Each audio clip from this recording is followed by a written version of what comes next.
Christmasaurus by Tom Fletcher, Chapter 3, Santa's Bottom. Have you ever seen a house that's bigger than a school? Santa's house is. Have you ever seen a house that's bigger than a castle? Santa's house is. Have you ever seen a house that's bigger than the moon? Okay, Santa's house isn't quite that big, but it is pretty massive. In your head, imagine the biggest, grandest house you've ever seen. Now imagine it's all made of strong, sturdy wood like a giant log cabin.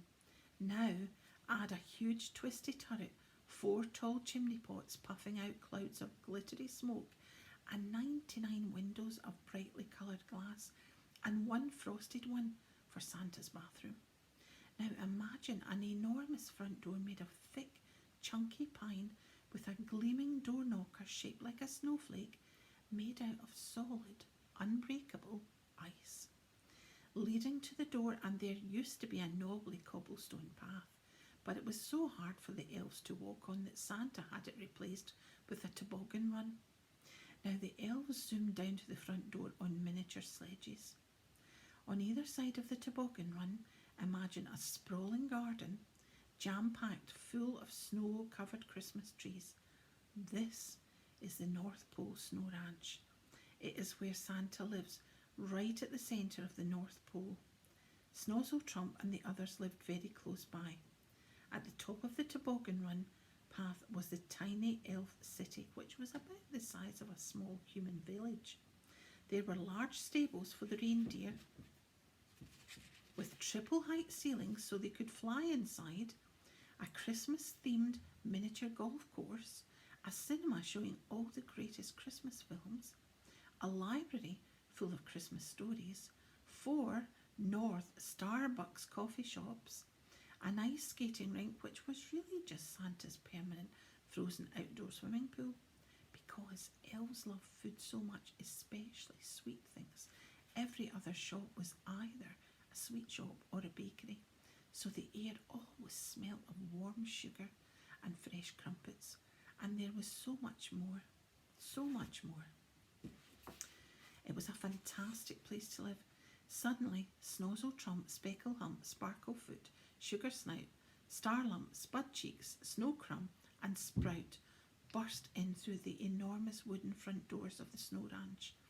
They waddled into the entrance hall, hunched together under the weight of the frozen egg on their backs. Santa, come quick! Santa, come help! This egg is too heavy for Northport elves.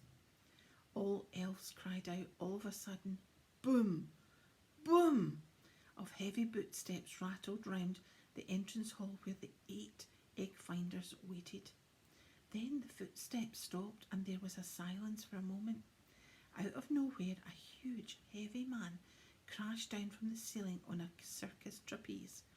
It was Santa. He always liked to make an entrance. He was the largest man you could ever imagine. Imagine your 2 fattest relatives. It's okay, they won't know you thought of them. Now imagine that those 2 people were just one person. Yep, that's how big Santa was. Not just fat, but fantastic. Fantastic. He was easily the size of 50 elves put together. But for a man of such enormous proportions, Santa was surprisingly nimble. He was the fastest runner in the northern hemisphere. He could dance on the tips of his toes like a ballerina. He could backflip and somersault like a giant, stealthy ninja. He once tightrope walked from the North Pole to the South Pole, and halfway back again he had to get a lift home on the sleigh because of a nasty blister. Santa triple backflipped into a double forward roll across the vast entrance hall and came to an abrupt stop millimetres away from the group of elves. His deep red onesie stretched tightly over his round belly. He hopped, skipped and tippy-toed around them, peering excitedly at what they were carrying on their backs, still hidden under their woolly elf coats. How exciting, said Santa giddily. How jolly marvellous. Spiffing, oh what a wonderful sight. Oh, what a wonder, how mysteriously puzzling. You 8 little elfy welfies, what have you here? Can I touch it? Shall we look? Why, I know what this is. Of course, it's obvious. It's a, what is it? With that, the elves pulled off their coats and scarves and revealed the shimmery shell of the enormous egg. Said Santa curiously. The elves repeated. Interesting, Santa whispered through his thick, white, whiskery and twisty moustache.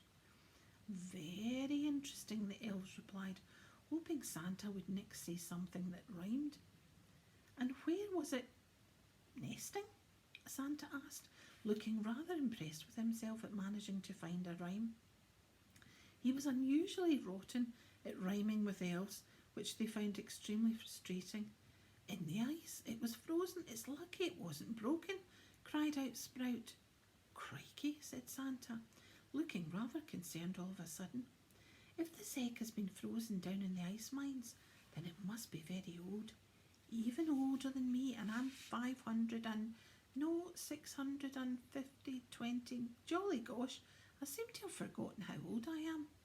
The elves all looked at each other, half excited by the riddle of the old frozen egg, and half concerned that Santa had now started talking with absolutely no concern for rhythm or rhyme.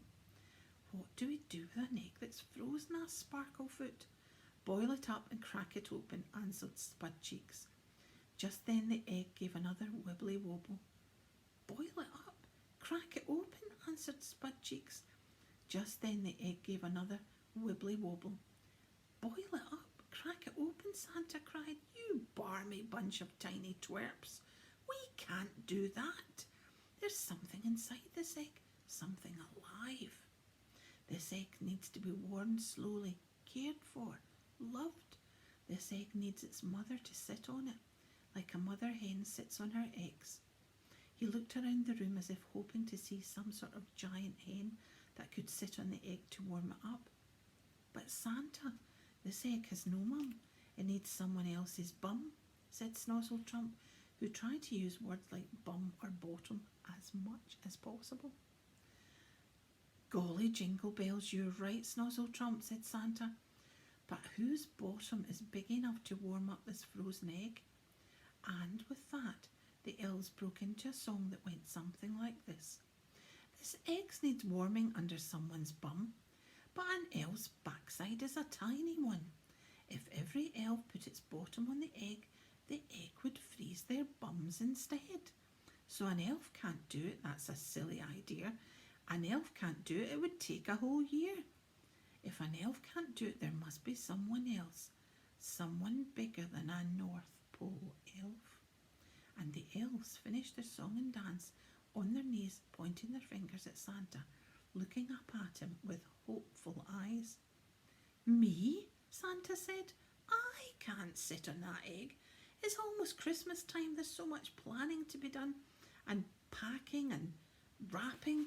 Santa hesitated, but deep down he knew what needed to be done, and he knew he was the only person to do it. His elves would take care of all the Christmas preparation.